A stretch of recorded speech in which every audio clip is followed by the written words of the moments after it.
A man charged with impersonating a missing teenage boy from Illinois now faces time in federal prison.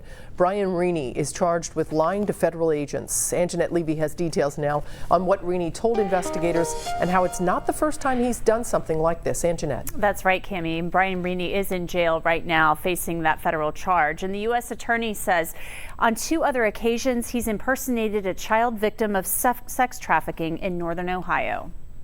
We caution that people making false claims can and will face criminal penalties for their false claims. And the FBI says Brian Rini could face more charges. The federal complaint says after Rini was discovered in Newport on Wednesday, he repeatedly claimed to be Timmothy Pitzen, the Aurora, Illinois boy who's been missing since 2011.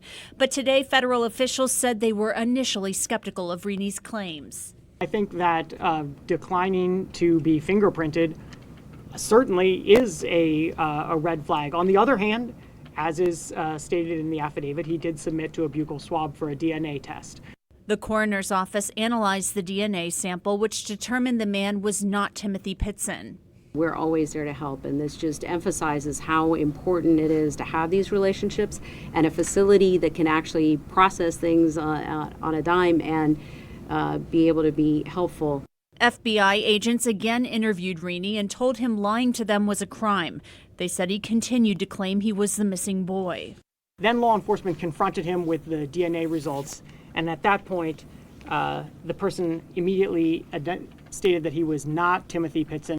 The complaint says Rini told agents he'd recently watched an episode of 2020 about Timmothy Pitzen's disappearance and that he wished he had a father like Timothy's because if he went missing, his father would just keep drinking.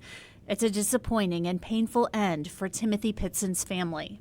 I know that for myself as a dad, just trying to imagine putting yourself in the shoes of that family, it breaks my heart.